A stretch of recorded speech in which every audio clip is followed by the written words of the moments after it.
Então agora, meus amigos, eu quero falar com o Edson Muggi. São Paulo teve um ponto esquerda chamado Muggi, que jogava muito mais que aquele Denilson, que também tomou Doril e sumiu.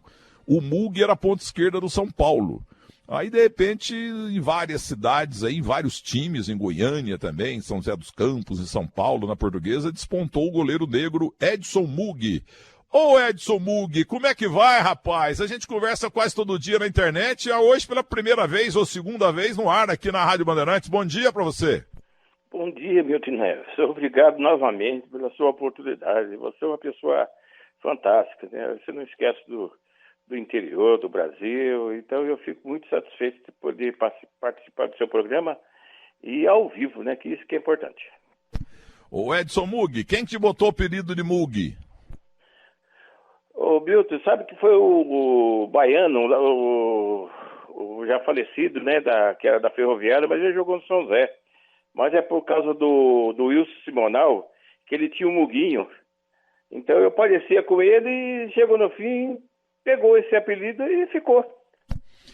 E foi importante, porque se você fosse só Edson, temos milhões, mas Edson Muggi é só um. E o baiano, centroavante da Ferroviária, que foi para São Paulo, ele trabalhava no fim de carreira, no fim da vida dele, era funcionário do Banespa. Esse rapaz, esse baiano, foi um dos maiores centroavantes do futebol brasileiro. Ele quase foi para a Copa de 62, sabia? Sabe por que eu estou falando, Milton? Porque o baiano que nós temos aqui era o lateral direito. Isso, lateral direito negro, forte, morreu também. Isso, esse mesmo. Então não foi o baiano centroavante, é o baiano lateral. Não foi o baiano centroavante, não, foi o baiano lateral direito. E jogou na Ferroviária, ele foi sucesso também. Isso. Mas Muggi, você tá morando aí onde nasceu, é isso? Você ficou aí em São José dos Campos ou você nasceu em outro lugar? Não, Milton, eu nasci em São Paulo, sou paulistano, né, lá do Ipiranga, né? Mas eu logo fui, com uns 8, 9 anos, eu fui para Guarulhos, né, onde minha falecida mãe comprou a casa lá, nós fomos morar para lá. E depois que eu vim para São José, trazido pelo Juarez Soares. Juarez Soares Moreira, o velho China, o querido tá no céu, o velho sábio chinês. Ei, que bom tê-lo colocado na televisão, quer dizer, foi uma coisa...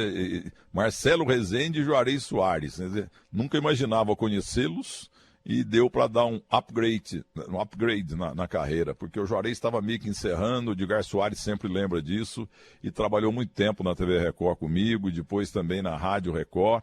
Querido Juarez sabe também no mundo do jornalismo quem presta e quem não presta, entendeu? Um abraço pro Juarez no céu. A sala de imprensa do Neoquímica Arena é exatamente o nome de Juarez Soares Moreira, querido. Mas o Edson Muggi, você jogou na Portuguesa também, né? Eu comecei na Portuguesa de Esporte em 63, né? Levado pelo um amigo meu de Guarulhos, né? Que era conselheiro da Portuguesa. E fui apresentado para o Ipujucã, né? E na época a Portuguesa estava fazendo uma avaliação de jogadores sub-14, sub-15 e estava fazendo um novo time para o seguinte ano, né? Aí graças a Deus eu tive a oportunidade e passei no teste, aí já na quarta-feira já voltei para treinar, mas naquela época não é que nem hoje, né? Eu não tinha escolinha de goleiro, né? Não tinha, nessa época não tinha. Eu aprendi na moral mesmo, porque eu parece que eu fui nato para ser goleiro, né? Aí levou para me treinar na quarta-feira com o aspirante da Portuguesa. Foi um bombardeio, viu, Bilton? Foi um bombardeio. Aí eu fui aprovado e fiquei na Portuguesa de 63 até 67.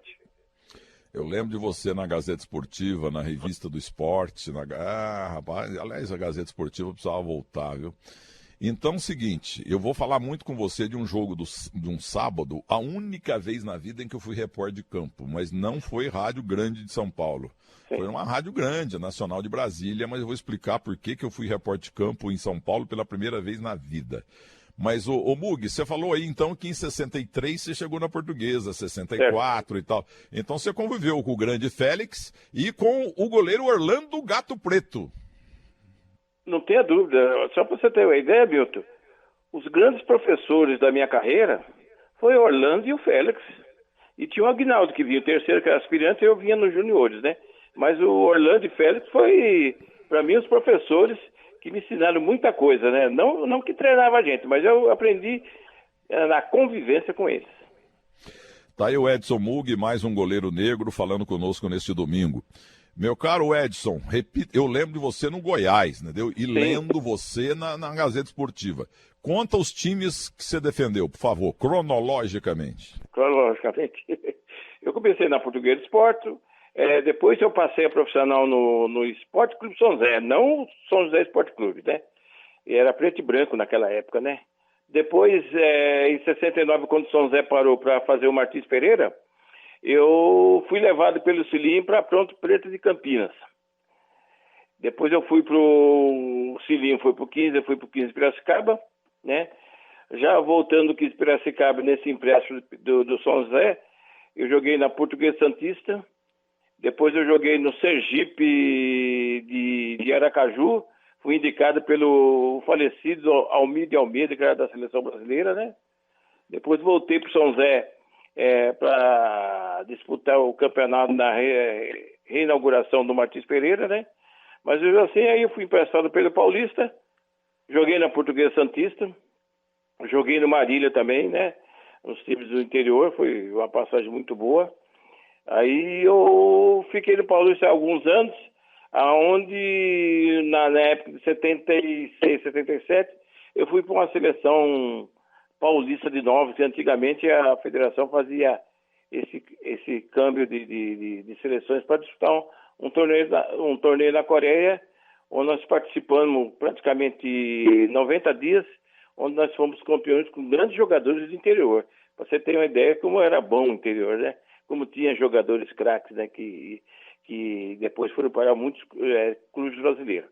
Voltando aos clubes, aí eu fui emprestado ao Misto Cuiabá, onde eu também fiz o Misto fez uma excelente campanha, né? Retornando a São Paulo, aí fui vendido para o Atlético Paranaense, em 79. Depois o Paulista retornou me comprando do Atlético Paranaense. Aí eu voltei. Aí eu tive uma contusão um pouco séria, aí eu fiquei afastado um pouquinho, mas eu retornei ao futebol, mas eu estava sendo emprestado para o Nacional de Itumbiara, onde eu disputei um campeonato excelente, e nessa época o Goiás me contratou por 4 meses, né? Aí foi aquilo, né, viu? Eu estava praticamente encerrando a carreira, mas apareceu o Goiás, é a mesma coisa que apareceu eu estava no inferno e apareceu o céu, né? Aí eu falei, não, já que eu estou em forma, eu fui e graças a Deus me destaquei no São José, no Goiás, nesses anos de 80 a 86. Aí eu retornei novamente para o São José, que eu estava querendo voltar para São José dos Campos, que meus familiares são daqui. Aí eu praticamente depois fui emprestado ao Misto de Cuiabá, em 88. Aí retornei novamente, aí eu fui contratado pelo craque de Catalão, eu já tinha 40 anos, né? 41, 42 anos, viu, Milton? Mas eu estava em forma. Pô, você rodou bem, hein? Rodou bem, Edson. Eu voltei, aí fui aqui no Grêmio Santanense, um time da segunda divisão, onde eu já estava começando minha carreira como treinador de goleiro, mas eu jogava porque eles precisavam, né? Aí montei uma equipe de juniores para esse Grêmio Santanense. E aqui, hoje eu estou em São José dos Campos, né? Eu fui fazendo escolinhas, fui coordenador da escolinha da de Paraíba, muitos anos, né? Depois eu fui convidado para trabalhar na GM, você vê, Milton, como é a vida, né? A gente não pode parar, não. A GM foi um prato cheio para mim, trabalhar 10 anos e tive a oportunidade de me aposentar, que para mim foi excelente. Eu quero abordar um outro assunto, mas depois a gente voltar ao futebol. E é um prazer falar com você pela primeira vez, ao vivo, na Rádio Bandeirantes. Pela internet a gente vive conversa.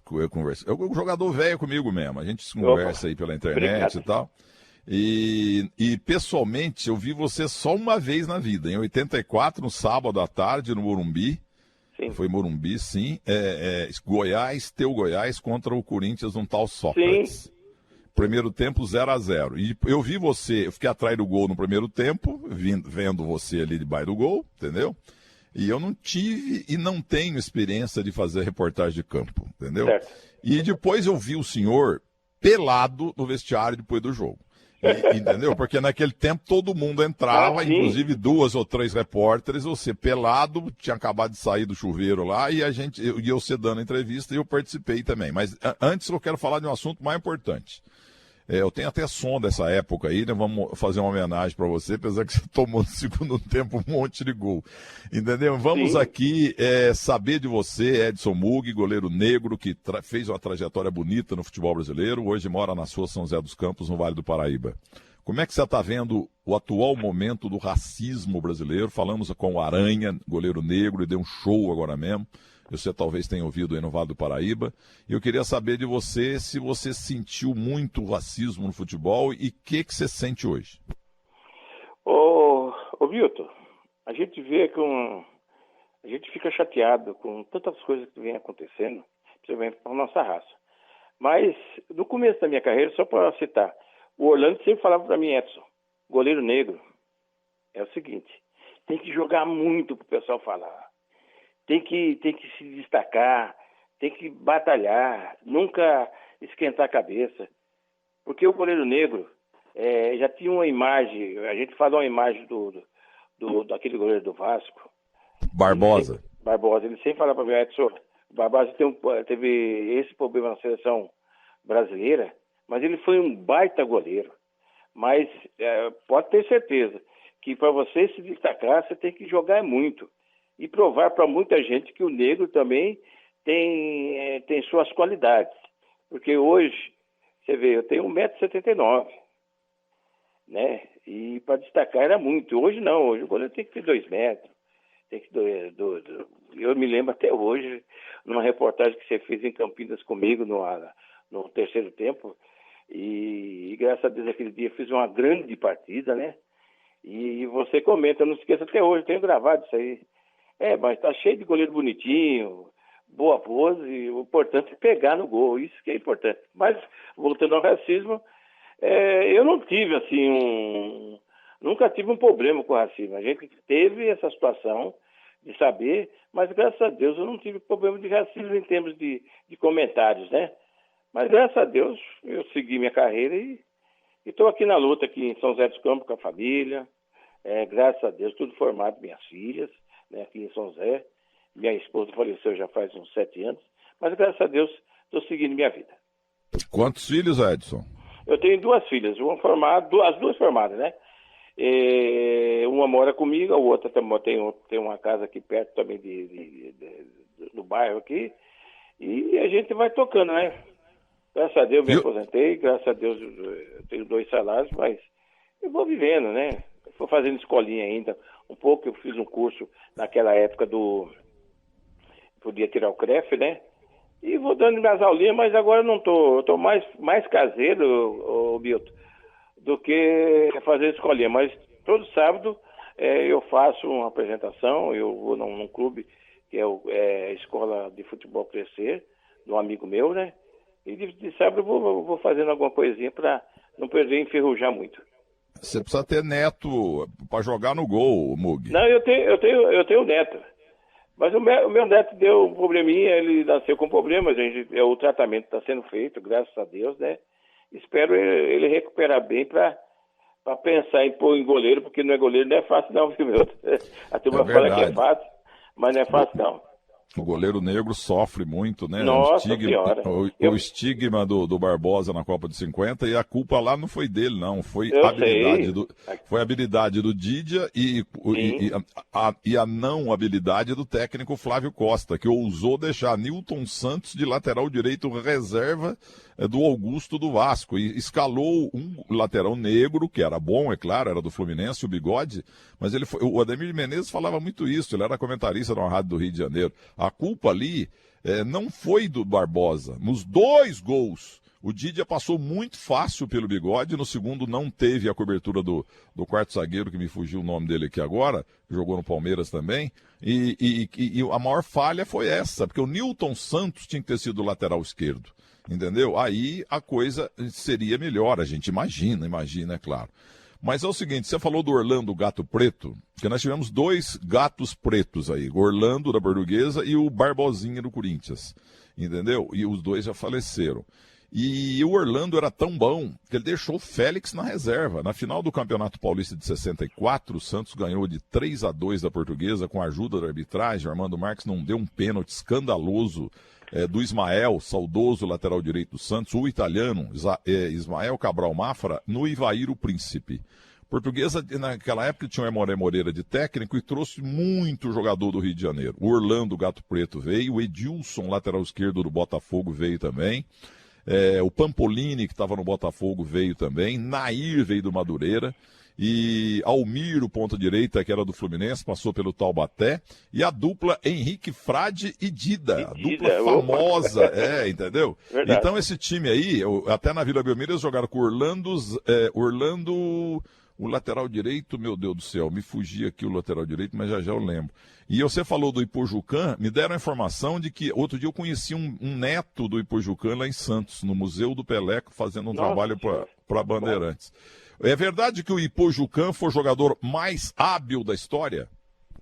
Não tenho dúvida, ele era habilidoso, era um jogador clássico, magro, assim, alto, né? Na época eu peguei ele já como treinador, né? Mas a turma falava muito bem do Ipojucã. Ele jogou no Vasco, né? Puta de um jogador e uma educação fantástica. São pessoas que a gente não esquece, né? Porque os jogadores de antigamente a gente fala porque tinham uma amizade muito boa e o pessoal era humilde. A gente ficava feliz de ver os jogadores da época que eu estava na Portuguesa, jogadores Dida, Henrique Frade, Pampolini, Nair, todos jogadores sérios. E lembrei aqui do lateral direito, também veio do Rio, o saudoso Jair Marinho, era Orlando Gato. Foi uma chuva danada, ele ficou todo elameado o goleiro, como o Gilmar também lá do outro lado. Orlando, Jair Marinho, Ditão, Wilson Silva e Edilson, Pampolini e Nair, Almir, Henrique, Dida e Ivair na ponta esquerda. Técnico é Emoré Moreira, massagista o Mário Américo e presidente da Portuguesa Zé Bizarro da Nave. Nunca vou esquecer esse nome, que é um nome diferente. Mas vamos aqui a 84. Por que eu fui repórter de campo? Porque eu sempre fui um homem de estúdio, entendeu? Copas do Mundo, é claro, a gente tem que viajar. Mas eu sempre fui de estúdio, não de estádio. Mas aí veio jogar o Goiás aqui contra o Corinthians, no Sócrates, Casagrande, e o narrador da Rádio Nacional de Brasília era Regis Policarpo Dias, primo da minha saudosa esposa, que foi candidato até a prefeito lá de Muzambinho agora, mas não pagou para ser. O Esquilo, o atual prefeito, perdeu também, ganhou um rapaz que eu não conheço, chamado Paulinho.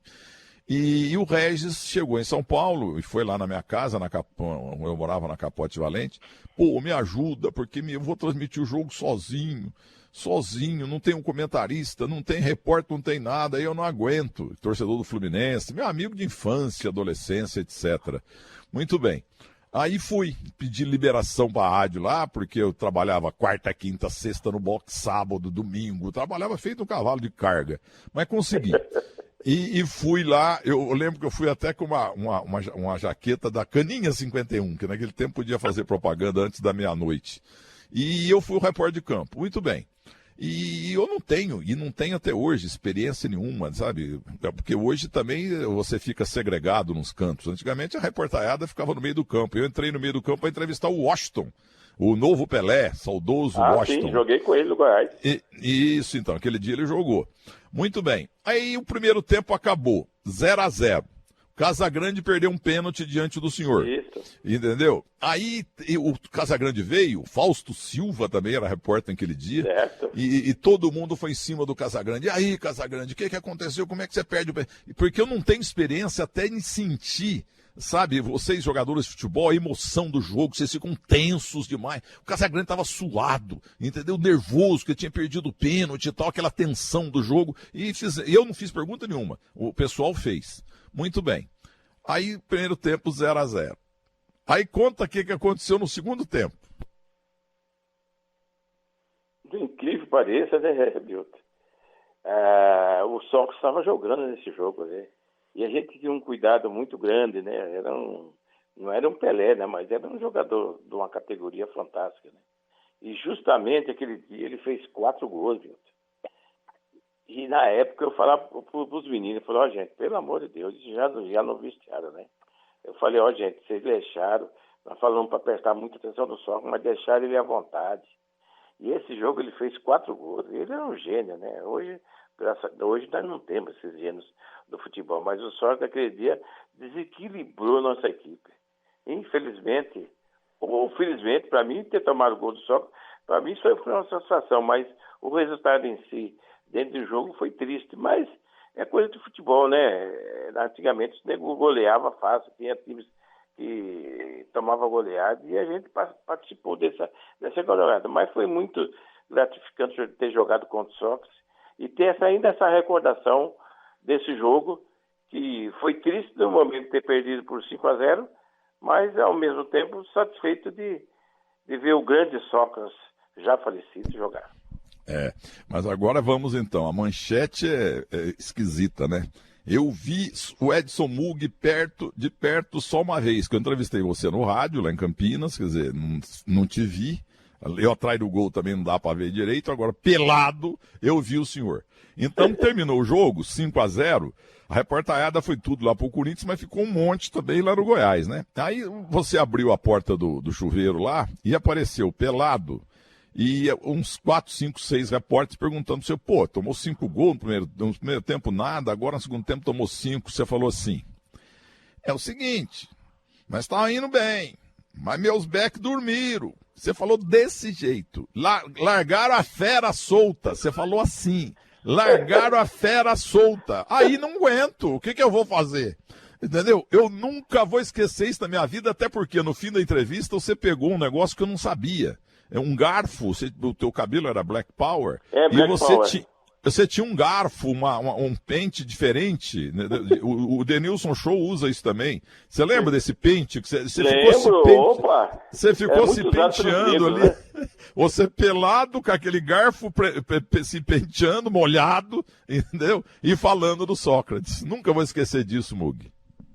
Não tenha dúvida. Puxa vida, Milton, hoje a gente vê as reportagens aí do pessoal e vocês tiveram a felicidade de entrar no estádio, entrar em vestiário. Poxa, tem coisas que a gente não esquece e justamente é gratificante para a gente poder ter essa oportunidade de hoje comentar esse assunto. Você tem aquele garfo ainda ou não? Tenho guardado porque eu não uso mais, né? Eu tô mais carequinha, né, Milton? Hoje eu fico mais jovem, quando eu corto carequinha, a gente fica mais... Tô firme ainda, né? Graças a Deus. Tenho uma casa do idoso aqui que tem um condicionamento físico em São José dos Campos, em Santana, que a gente faz, mas hoje não está podendo fazer porque por causa da pandemia, né? Mas graças a Deus tem me cuidado bastante e vou levando a vida. Então agora vamos ao som de 84, não do rádio, mas som de internet, envolvendo Sócrates, 4 gols no segundo tempo, Casagrande fez 1, todo mundo foi abraçar o Casagrande porque ele tinha, todo mundo se abraça, né, mas foram abraçar com mais carinho ainda porque ele tinha perdido um pênalti no primeiro tempo. Então vamos ouvir aqui Léo Batista. Ainda pelo grupo S, o Corinthians goleou o Goiás no Morumbi, Sócrates marcou o primeiro, o segundo também foi de Sócrates. Casagrande ajeita no peito e faz o terceiro. Corinthians 3-0. Veja, a zaga do Goiás falha. Sócrates faz Corinthians 4-0. Mais uma vez Sócrates, o quarto dele. Um golaço final. Corinthians 5, Goiás 0. Nem falou teu nome, né? Coitado do Edson Mug. Você não tinha um back central chamado Timoura? Ele jogava no Vila... o Timoura jogava no Vila Nova. Ele veio pro Campeonato Brasileiro para nós disputar o Campeonato Brasileiro. Ele ficou tonto lá. Entendeu? E aí eu insisto nessa imagem, você cercado por microfones, pelado, molhado, falando, tá bom, não dá, deixaram a fera sorta, sabe? Aí não dá, eu não vou aguentar como. Isso foi em 84, você lembra o mês, não? Eu lembro bem, né? Esse jogo foi no Morumbi, né, Milton? Foi no Morumbi esse jogo. Você lembra mais ou menos a data, não? Mas assim, tipo maio, junho, julho? Você lembra? O Campeonato Brasileiro nessa época, se não me engano, era do primeiro semestre, né, do Campeonato Brasileiro, né? Que tinha o Paulista, né? Que até hoje eu posso dizer de carteirinha que o Paulista era mais importante que o brasileiro naquela época, né? Ué, eu falo, muita gente fala que é exagero, pode ser sim, mas nos anos 50 e 60, ganhar o Campeonato Paulista ou ganhar o Campeonato Carioca era tão difícil quanto ganhar a Champions League, que é o maior torneio de clubes do planeta. Agora, a Champions League é uma maravilha, é uma espécie de Copa do Mundo de futebol, né? E só que aí vão entregar a taça, aquele Mauro Meio Betting, ele fala o quê? Ora, orelhuda, chamar um troféu daquela importância de orelhuda. O orelhudo é considerado burro, né? O Neto sempre fala, orelhudo, quer dizer, o sujeito é ruim na profissão dele, entendeu? Agora, o Mauro chamar aquela taça sublime, maravilhosa, importante da Champions League de orelhuda, pior que copiaram. Virou orelhuda. Isso é de um mau gosto desgraçado. Como esse negócio de jogador que recebeu um cartão amarelo. Esse aí já está amarelado. É horroroso também. Edson Mug, foi um prazer falar com você. Você fica na linha aí para dar o teu e-mail direitinho, porque essa gravação, essa sua entrevista, muito boa. Nós vamos reprisar. E o Sócrates está rindo lá no céu, viu? Ih, o Edson não viu a cor da bola no segundo tempo.